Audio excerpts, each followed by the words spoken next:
വീണ്ടും ഒരു ആദായനികുതി കാലം എത്തിയിരിക്കുകയാണ്. ആദായനികുതി റിട്ടേണുകൾ സമർപ്പിക്കാനുള്ള തയ്യാറെടുപ്പിലാണ് നികുതിദായകരെല്ലാം. Salary slip, bank statement, interest സർട്ടിഫിക്കറ്റുകൾ, ഡിവിഡൻഡ് സ്റ്റേറ്റ്മെന്റുകൾ എന്നിവയെല്ലാം ശേഖരിക്കപ്പെടുന്നു.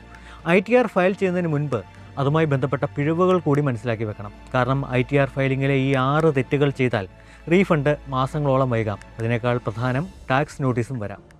ഒന്നാമത്തേത്, തെറ്റായ ITR ഫോം തിരഞ്ഞെടുക്കുന്നതാണ്. പ്രത്യേകിച്ച് ഓഹരികൾ, മ്യൂച്വൽ ഫണ്ടുകൾ എന്നിവയിൽ നിന്നുള്ള നേട്ടം, വാടക വരുമാനം എന്നിവയുണ്ടെങ്കിൽ തെറ്റായ ഫോം ഫയൽ ചെയ്യുന്നത് വരുമാനത്തിലെ അന്തരം സംബന്ധിച്ച് നോട്ടീസുകൾ ക്ഷണിച്ചു വരുത്താം. ടാക്സ് ഓഡിറ്റിംഗ് ആവശ്യമില്ലാത്ത ശമ്പള വരുമാനമുള്ളവർക്കും ഹിന്ദു കൂട്ടുകുടുംബങ്ങളും ITR1, ITR2 ഫോമുകളാണ് ഉപയോഗിക്കേണ്ടത്. 2026 ജൂലൈ 31 ഈ വിഭാഗങ്ങൾക്കുള്ള അന്തിമ തീയതി. നോൺ ഓഡിറ്റ് വിഭാഗത്തിലുള്ള ബിസിനസ്സുകൾക്കും പ്രൊഫഷണലുകൾക്കും ITR3, ITR4 ഫോമുകളാണ് വേണ്ടത്. ഓഗസ്റ്റ് 31 ഈ വിഭാഗങ്ങൾക്കുള്ള അവസാന തീയതി. ഇനി രണ്ടാമത്തെ കാര്യം, ഫോം 16 മാത്രം നോക്കി ITR ഫയൽ ചെയ്യരുത്. AS, ഫോം 26AS, TIS എന്നിവയും നിർബന്ധമായും പരിശോധിക്കുക. ഇപ്പോൾ ഇൻകം ടാക്സ് വകുപ്പ് AI ഉപയോഗിച്ച് എല്ലാ വിവരങ്ങളും ക്രോസ് വെരിഫൈ ചെയ്യുന്നുണ്ടെന്ന് മനസ്സിലാക്കുക.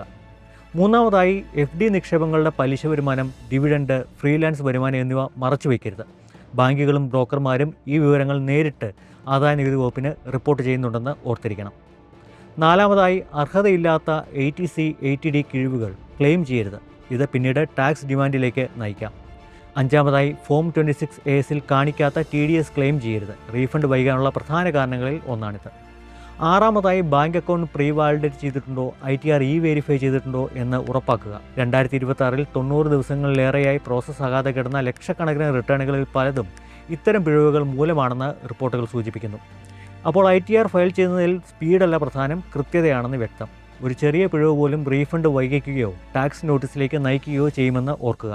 തീർച്ചയായും ഒരു പ്രൊഫഷണലിൻ്റെ സഹായം തേടുക.